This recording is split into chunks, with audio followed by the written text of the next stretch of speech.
When I bought my home, I thought I had found the perfect place. The neighborhood was peaceful, the houses well kept, and everything seemed orderly until I had my first run-in with the HOA. At first, it was minor.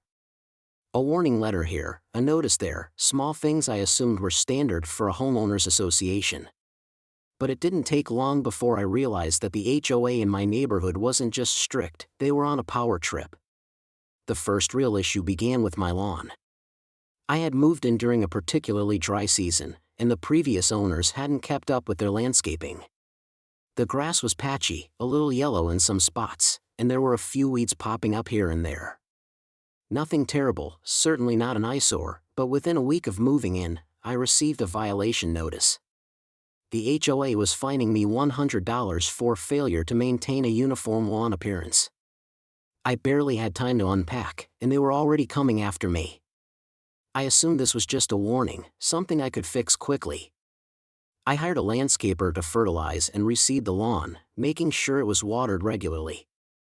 But before the new grass could even take root, another fine arrived, this time for $200. The reason? Lawn must maintain a lush green appearance at all times. It was absurd. I had just started fixing it, and they were already escalating the penalties. When I called to explain that I was actively working on my lawn, the HOA president, a man named Richard, told me, "We expect homeowners to uphold the beauty of this community. Dead grass lowers property values." I argued that I wasn't letting it die, I was literally growing new grass, but he wouldn't listen. "If it's not green now, it's a violation," he said flatly. I doubled down on my efforts. I watered the lawn constantly, even during restricted hours, risking another fine just to get it growing faster. I spent hundreds on fertilizer, soil treatments, and professional care, determined to comply. But no matter what I did, the HOA found another reason to fine me. One week, it was because my grass was uneven. Another, they claimed I had overwatered and was causing a drainage issue. It became obvious that this wasn't about my lawn at all. They had decided I was a target, and they weren't going to let up. Then came the breaking point. I received a letter stating that if I didn't correct my lawn violations within 2 weeks, they would hire their own landscaper to do it, at my expense. The estimated cost? Over $2,000. And if I didn't pay, they threatened to put a lien on my home. That was when I realized I wasn't just dealing with a petty HOA, I was in a fight for control over my own property. But if they thought I was going to keep playing their game, they had no idea what was coming next. Had spent weeks trying to comply, sinking money into my lawn while the HOA kept moving the goalposts. No matter how much I watered, trimmed, or fertilized, they always found a new violation to fine me for. It wasn't about maintaining the neighborhood, it was about control. They wanted to show me that they were in charge, that I had no say in how I managed my own property. But if they thought I was going to roll over and accept it, they were wrong. After receiving the letter threatening to hire their own landscaper at my expense, I knew I had to change tactics. I wasn't going to waste another dollar trying to meet their impossible standards. I started researching real cases of HOAs abusing their authority, and I wasn't surprised to find that my situation wasn't unique. Across the country, homeowners had been fined into financial ruin over petty infractions, some even forced to sell their homes because of mounting fees. But I also found something else: legal loopholes. Laws that protected homeowners from HOA overreach. And one of them gave me an idea so perfect, so brilliantly simple, that I couldn't believe I hadn't thought of it sooner. I dug into the HOA's rules and found a section on acceptable landscaping alternatives. To my surprise, buried deep in the fine print, there was a clause stating that homeowners could opt for non-grass yards as long as they met certain aesthetic requirements. Gravel, mulch, stone, and even artificial turf were all listed as alternatives. Nowhere did it say that a lawn was required. Nowhere did it say that grass was the only option. The HOA had been fining me under the assumption that I had no choice but to fix my lawn to their liking. But if I removed the lawn entirely, there would be nothing left for them to fine me over. That night, I made my decision. I wasn't going to argue with them anymore. I wasn't going to throw more money at a losing battle. Instead, I was going to eliminate the problem at its root, literally. The next morning, I made some calls. By the afternoon, I had hired a contractor. Within 48 hours, my entire front yard was being torn up, every last blade of grass removed. But I didn't stop there. I wanted to send a message. If the HOA wanted to micromanage my property, I was going to make sure they never had another reason to complain. So instead of replacing the lawn with gravel or mulch like a reasonable person might, I went with something more permanent. I covered my entire yard in concrete. I didn't just pave over the grass, I turned my front yard into a pristine, smooth, HOA-proof slab. No weeds, no patchy grass, no way for them to claim it was uneven or overgrown. Just a perfectly flat, maintenance-free surface that they couldn't touch. And to make sure it met their aesthetic standards, I had it professionally stamped and stained to look like decorative stone. It wasn't just functional, it was beautiful. By the time the HOA realized what I had done, it was too late. The concrete had set, the job was finished, and I had the receipts proving it was done legally. But when Richard, the HOA president, came storming up my driveway, I knew this fight wasn't over yet. Richard stood on my newly concreted lawn, his face red with barely contained rage. He looked down at the perfectly smooth, stamped concrete as if it had personally offended him. I watched from my porch, arms crossed, waiting for him to speak. It didn't take long. "This is a violation of HOA guidelines," he snapped, waving a folder of paperwork in my face. "You can't just pour concrete over your yard. This is unacceptable." I smiled, taking my time before answering. "Actually, Richard, I can." And I did. He sputtered, flipping through the pages of his documents, no doubt looking for something, anything, that would prove I had broken the rules. But I had done my homework. I had followed every legal requirement, filed every permit, and most importantly, I had used their own rulebook against them.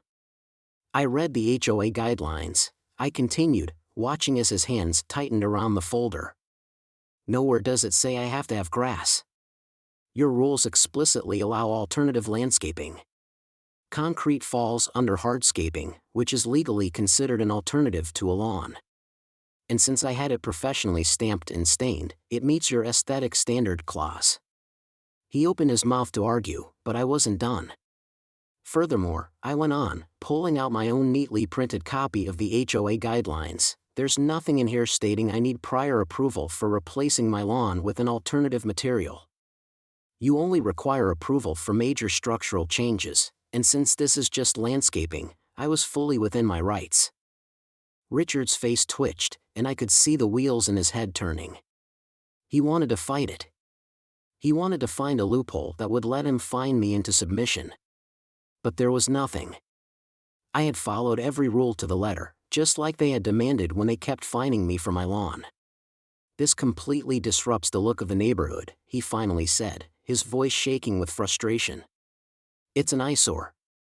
I gestured toward my driveway, which matched the new concrete in my yard. "Looks fine to me. And it's professionally done, so unless you're planning to fine every driveway in the neighborhood, you don't have a case." He knew I was right, but he wasn't willing to admit defeat just yet. Instead, he tried a different approach. "We'll see about that," he said, turning on his heel and storming off. "Expect a notice from the board." I did expect one. And sure enough, 2 days later, I received a formal letter from the HOA demanding that I restore my lawn to its original condition or face continued fines. They cited a vague rule about maintaining the character of the neighborhood, but they had no legal ground to stand on. I had followed their rules, and I had proof. So I wrote back with a simple response. "I am in full compliance with the HOA guidelines. Any further attempts to fine me will be considered harassment." A week passed. Then another. I heard nothing. It was clear they were scrambling, trying to find a way to enforce their non-existent rule. But then, just when I thought they might let it go, they pulled a desperate move. I received a notice that they were holding a special meeting to discuss new amendments to the landscaping requirements. Richard wasn't just trying to fine me anymore. he was trying to change the rules entirely. When I read the notice about the special HOA meeting, I knew exactly what was happening. Richard and his cronies on the board weren't satisfied with losing. They were about to rewrite the rules just so they could come after me. If they could pass a new amendment banning concrete yards, they could force me to tear mine up or fine me indefinitely until I did. I wasn't going to let that happen. I spent the next few days preparing. First, I dug into my rights as a homeowner, researching legal cases where HOAs had tried to enforce retroactive rules. What I found gave me exactly the ammunition I needed: precedents where courts had ruled that rule changes couldn't be applied to existing conditions. That meant even if the HOA banned concrete yards now, they couldn't force me to remove mine because it was done under the old rules. But I didn't want to just defend myself, I wanted to shut this down entirely. Next, I went door to door, talking to my neighbors. I had heard complaints before about the HOA's excessive fines, about their ridiculous enforcement of minor infractions, about how they seemed to care more about collecting money than maintaining the community. People were fed up. When I told them about the meeting and how the board was trying to change the rules just to punish me, they were more than willing to show up and vote against it. The night of the meeting, the HOA clubhouse was packed. More residents had shown up than I had ever seen before. Richard, looking smug as ever, opened the meeting with a long-winded speech about preserving the beauty of the neighborhood and ensuring uniformity for property values. Then he introduced the amendment, an outright ban on concrete yards, with a clause stating that all non-traditional lawns had to be replaced with grass within 90 days. I raised my hand immediately. "I have a question," I said, standing up. "What about homeowners who already replaced their lawns with concrete before this rule was introduced?" Richard's lips curled into a thin smile. "They'll be required to comply, just like everyone else." A murmur of unease rippled through the crowd. I nodded, pretending to consider his words. That's interesting because according to multiple legal precedents, retroactive rule changes like this aren't enforceable. Homeowners who made changes under the previous rules cannot be forced to comply with new amendments. Which means, legally, you can't do anything about my yard. Richard's face darkened.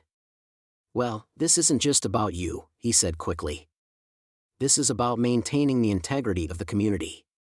We'll take a vote, and the majority will decide." He was expecting the usual HOA meeting turnout, just him and a handful of board members who always voted in his favor. But tonight was different. "I agree," I said, looking around the packed room. "Let's take a vote." The results were brutal for Richard. Overwhelmingly, the residents voted against the amendment. They weren't just voting to protect my yard, they were voting against the HOA's abuse of power. People were tired of the constant nitpicking, the arbitrary fines, the feeling of being treated like tenants instead of homeowners. When Richard realized he had lost, his face turned pale. He stammered something about revisiting the issue later, but everyone knew the truth: his control over the HOA was slipping. As I walked out of the meeting that night, a few neighbors clapped me on the back. "About time someone stood up to them," one man said. I smiled. "Oh, I'm just getting started." Richard had lost the vote, but I knew he wasn't going to let it go that easily.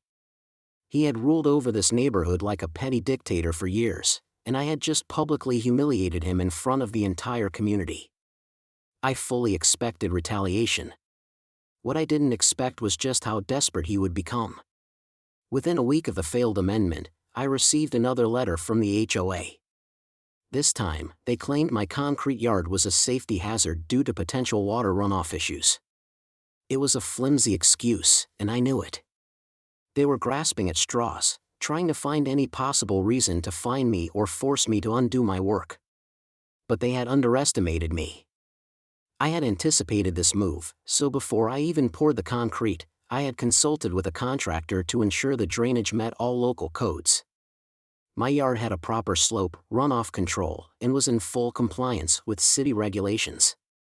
So when the HOA tried to hit me with a violation, I sent them an official response, copying my lawyer on the email, stating that any further harassment would be met with legal action. Richard must have realized he was on thin ice because, for the first time since this battle began, the HOA backed down. No more fines. No more threats. Just silence. But I wasn't done.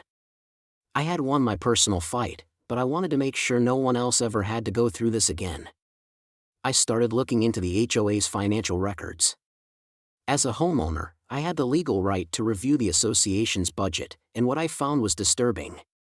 The HOA had been quietly increasing fines and fees every year, funneling thousands of dollars into administrative expenses. But the board members weren't paying those fines, only the regular homeowners were. And worse, Richard and a few other board members had been approving vendor contracts with companies they personally had financial ties to. In short, they were using the HOA as their own personal piggy bank. Armed with this information, I called for a community-wide audit of the HOA's finances. Richard fought it, of course, but he didn't have a choice. The homeowners had the right to demand transparency. What followed was the beginning of the end for him. The more people dug, the more corruption they uncovered. Within weeks, the entire neighborhood had turned against him. Homeowners were furious that they had been nickel-and-dimed while Richard and his cronies padded their pockets. A recall vote was scheduled, and when the results came in, it wasn't even close. Richard was officially removed as HOA president.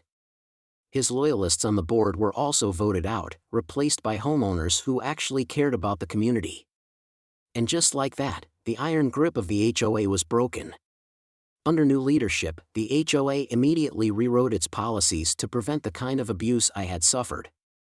Unreasonable fines were banned. Landscaping alternatives were clearly defined and protected. Transparency became mandatory. And most importantly, the power to enforce arbitrary rules was stripped away. With Richard gone and real reform in place, the neighborhood finally felt like home again. No more threats. No more fines. Just people living their lives without being harassed over the length of their grass. As for Richard, I heard he quietly sold his house and moved away a few months later. Good riddance. I hadn't just fought for my own lawn, I had fought for everyone who had ever been bullied by an HOA drunk on power. And in the end, I didn't just win.